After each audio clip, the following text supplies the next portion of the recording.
Hey Brickmaniacs, welcome back to another Friday Sit Rep. Spec Ops Bricks has officially arrived, so we've got our first Friday of new releases and pre-orders ready to roll. So without further ado, let's head into the design room, take a little closer look at what the team was up to this week.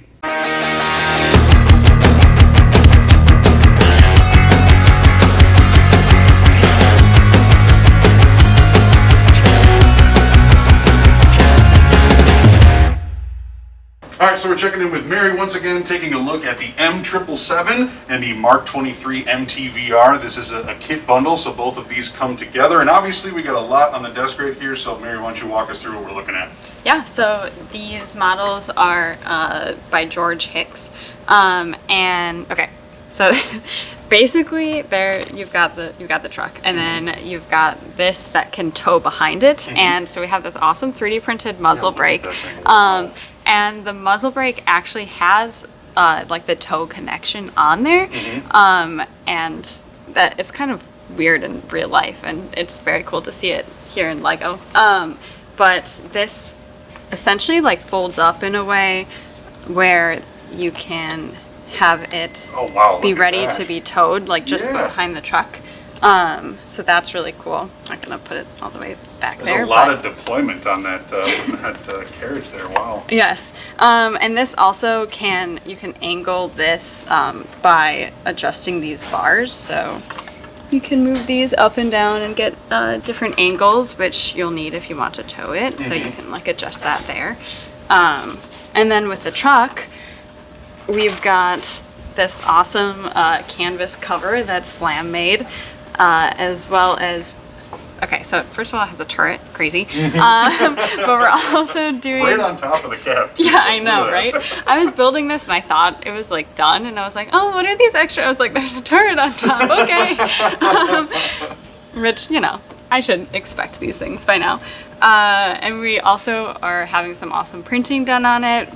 No stickers on this whole thing. No stickers. Yeah, that's awesome. We're doing some cross brick printing on the windshield, so it's kind of like armored around there. We've got like door latches on either side, and then it says the kit number and U.S. Marine Corps or USMC on there. And then we've got printing on this barrel as well, and it's going to say Nacho for a very specific M777. I think that's it for the printing. Also, 2 minifigures that are represented by ninjas now. 2 minifigs. This is also a prototype. We're definitely missing a few of the correct colors in there, but it's gonna look beautiful in the renders, beautiful in the real kit. Just wanted to point that out too. Yeah. Awesome. There you have it. A heck of a bundle. I know that especially the M777 has been one that has been long awaited in the modern military lineup for Brickmania. So now it is available on pre-order for Spec Ops Bricks. Mary, thanks for checking in. All right, we're checking in with Brennan once again because we are taking a closer look at the Beechcraft At6E Wolverine, which is kind of a crazy vehicle in real life, and well, it's turned out into a crazy kit here. So Brennan's going to tell me a little bit more about what we're looking at, but I already see plenty to get excited about. There is a lot to be excited about this thing. There's a lot of detail that went into a fairly small plane. You can already see some of the printing we've done on here. Slam did some no stickers. We'll just lead off on that. Exactly. Right now. This is going to be printed, so we've got the shark mouth and the eye you can see on there on both sides of the fuselage. We're going to have fuel caps about here on the wings, and then we've got this lovely kind of swoop that runs across the whole side of these darker bricks that kind of blends with the light gray, so it kind of makes this neat effect meeting up at the corners here. And plus the symbols for the ejection seats, which you can see in there. They've got these amazing little handle details he's put in there. Came together well. I like the cockpit design just in general. I think, especially using the Lego medium, that's as good as you can do. He's given it a lot of detail in there. You can also kind of see, I can pop this off here, you can kind of see we're going to have a HUD here and a whole panel right there. Both have joysticks, though I don't know that they would both be using them in this configuration. Though it is nice in case your pilot dies, you're not just kind of stuck in a plane. In the back seat. Exactly. I hear that. 2 minifigures, right? Correct? Yep. Okay. We've got two. We got pilot, co-pilot. We've got lovely turboprop he's made with the really intense exhaust on the sides. And then underneath is where things really get interesting. He's got this thing fully kitted out for the light attack role. So he's got, I believe, Hydra missiles on either side. Those will be printed. He's got, I can't remember this missile. It's whenever I yeah. see an aircraft on your desk, it is always packing. It really is. That out. Yeah. He's got this. Oh, I can't remember exactly what it's called. Paveway or something like that. Okay. A couple of drop tanks, it looks like, too. A couple of big old drop tanks, which look really nice in my opinion. A couple of Hellfire missiles as well. He's got the FLIR, which is on a swivel, which is awesome. Little play feature. Exactly. So you can actually point it where you want it to go. Got all the antennas, all the fins and whatnot. We do have this just to stabilize because he's fit so much amazing detail into the front of this plane. It's really hard to balance it. Well, and teeny landing gear, not to mention there's no room for a weighted brick of his Exactly. nose, so, You gotta can't do what put you gotta anything do. in there. So I'd say he's done a pretty darn good job with what he's got. Especially getting that little bit of gull, like inverted gull in that wing. It still looks fairly natural from the top. Doesn't look too kind of out there. So he's done a great job overall with a plane that's really meant to... I always think of this thing, it's like if Grandpa hung a Hellfire missile under the wing of his Cessna. It's just... It's not meant to be an attack aircraft, but they do use it for some training and some actual attack purposes. Well, it's got like something like some 66 different like configurations you can put on its various 7 hard points or whatever. I mean, Right. it's really, really customizable. Yeah, it's super cool. And because you're going to have all these, you're going to know exactly how they're built, so you can put whatever you want on those things, plus whatever you come up with. So Customize your Wolverine loadouts. We're excited to see it. Very, very cool. very fun. Awesome. Well, thank you, Brendan. This is available right now on pre-order for Spec Ops Bricks. Appreciate you checking in. All right, now we are taking a look at the ground mobility vehicle. So I've got Brendan, our kit project manager, and then, of course, Landon, who's taking care of the minifigures. So let's take a little closer look at this build and tell me what we're looking at here, guys. Well, as far as I understand, this is meant to be sort of a replacement for the Humvee that Greg put out, and it's looking amazing with George. I'm sorry, that George put out, and it's looking amazing with all the printing that Slam's got on it. You can see kind of we've got some ties and these slots in the sides, as well as I don't know how well you can see, but we've got some lovely little controls in there, and so you can see on either side of that. Yeah. Can we scoot this gun back a little? Yeah. So roll the guns back. Yeah, nice. So, and it's unique on both sides. So you've got the one, and you've got the other. Those are both looking great. You've got room in this thing for, I believe, 7 guys. So you can fit 1 guy in the middle, 2 on the sides, 2 on the sides again, 1 in the middle, and of course our gunner on the M2 in the back.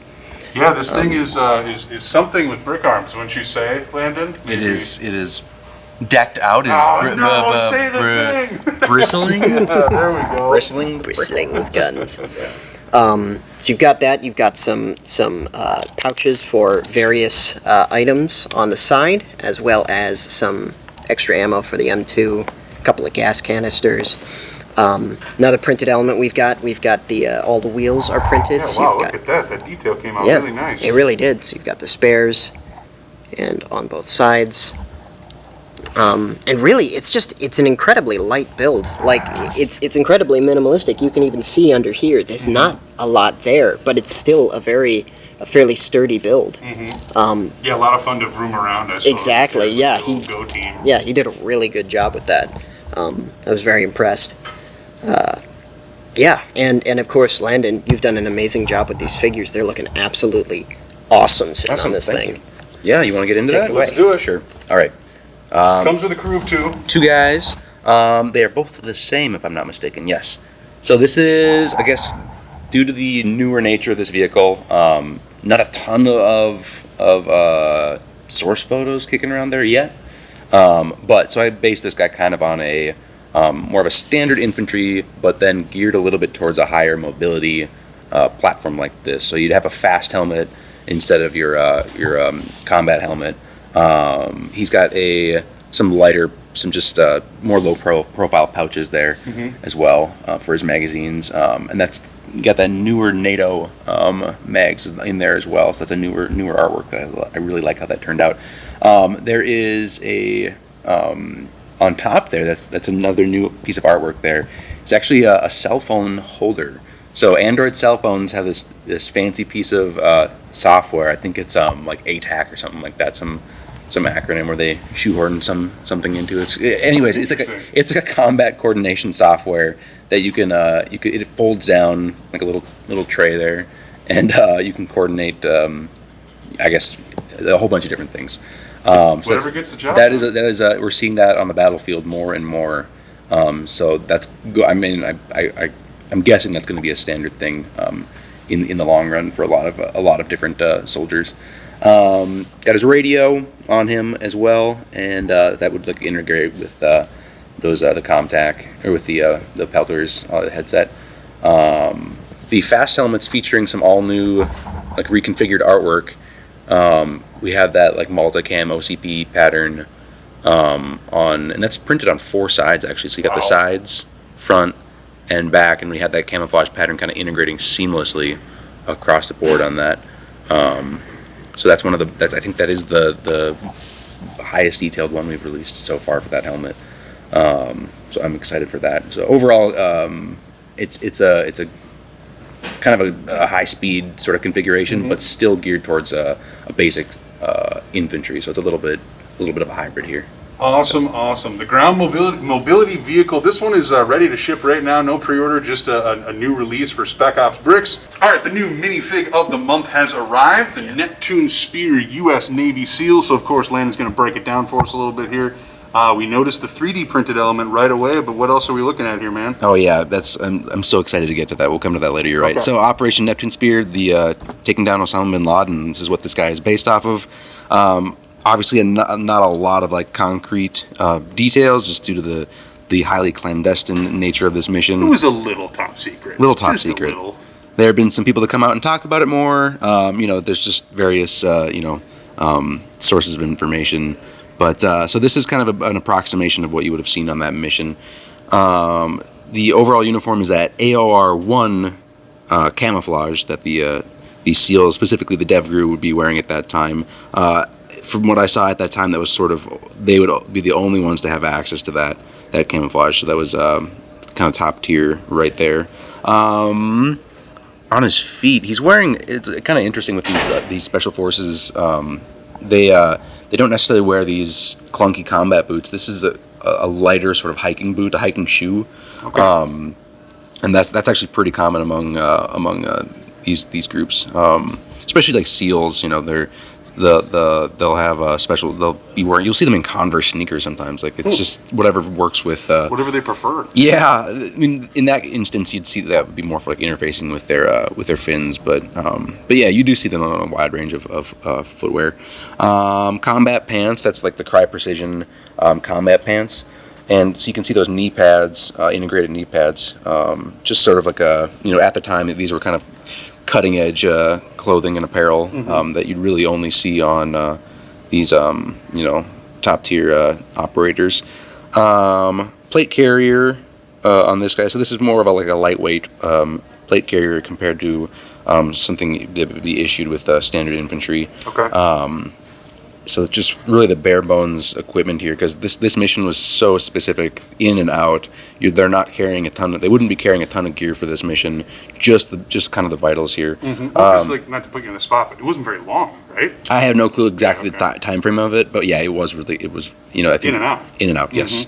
All it was dark. So on that note, night vision goggles. Yes. Let's go to that, and we'll come back around more of the stuff. So this is the GPNVG, so that's the ground panoramic night vision goggles. So typical goggles, you get 40 degrees of optical vision. They combine these 4 tubes here that it's something just shy of 100 degrees. So it's at the time, I think these were $100,000 or more, just for a set of these things. And so that was about as a pinnacle of the technologies as you could get at the time. Top of the line. Yeah. So that's really cool. It's just we are debuting that design here on this minifigure here. And yeah, the ear. So going on, the interface is perfectly with this fast helmet here. So this is one piece, the night vision goggles, along with that fast helmet and the Comtac, the earpieces there. Sure. So those headphones would interface back to the torso. You'd have that radio there on his left, and then that little push to talk button kind of right near the antenna there. That's all like that integrated system that you can talk to your teammates or command, just wherever you have it tuned into. And what else? So yeah, brand new artwork on the NATO mags. That's I think that just turned out nice. Got a nice little depth to that for those magazines there. On the back, we have like a hydration pouch. There's a chem light that is tucked into there. So that's an infrared reactive, kind of like a glow stick, right? You crack it, and it's only visible under with infrared optics there. So that's how they can be tracked by teammates or from like above. Hydration pack, little med kit there, and back to the helmet. Let's do some more notes. There's just so many details on this helmet. On top, you have a little IR strobe. That's a new addition to this helmet model. So that's just a little blinking light that that could be seen from above. And then there's a new battery pack also on the back of the fast helmet, which would interface, which is what those night vision goggles are using. You can see the little cable going around there too. So Amanda did a wonderful job sculpting this new model. The detail is incredible. Yeah. Let's get this helmet off here. Oops. Let's see if I can get this off. A little snug here. Let's try to rock it. There we go. Yeah, nice and easy. So then we have a 360 printed. It kind of looks goofy with this without the fast helmet, but we do have a 360 head here showing the helmet harness and a little bit of. He's got a 5 o'clock shadow going and a really tight haircut. So Here, flip his head towards me. You can get a good shot of it. Yeah. a little bit of stubble going on there across the board. Looks angry. Gotta love layered details. Ready to do his mission. So that is the newest minifigure of the month with those really awesome night vision goggles. Well, Very there excited you have for it. that. Not disappointing whatsoever for Spec Ops bricks. Available online right now on brickmania.com, provided the first batch is still there. Landon, thanks for checking in, man. Thank you. All right, Brickmaniacs, that will do it for the Friday sit rep. As you can see, we have a heck of a haul out this Friday, which is very exciting. More to come on Monday. Stay tuned this weekend for some awesome previews of everything that is going to be coming back. A couple of spoilers. We will have the F-16 returning, as well as the CV9030N, which is quite the mouthful. But both of those will be back on restock pre-order come Monday. We also have kind of a mixture of minifig and perfect caliber Mondays, so there's going to be a lot of stuff, including the AK-12 that you guys would need to fill out those Russian Special Forces minifigures that dropped the previous Monday. So a lot of good stuff to come as well, but obviously we're still focused and excited on everything that came out this Friday. So hope you guys enjoy it. Looking forward to seeing those pictures on social media. That will do it for the Friday sit rep. Thank you so much for watching.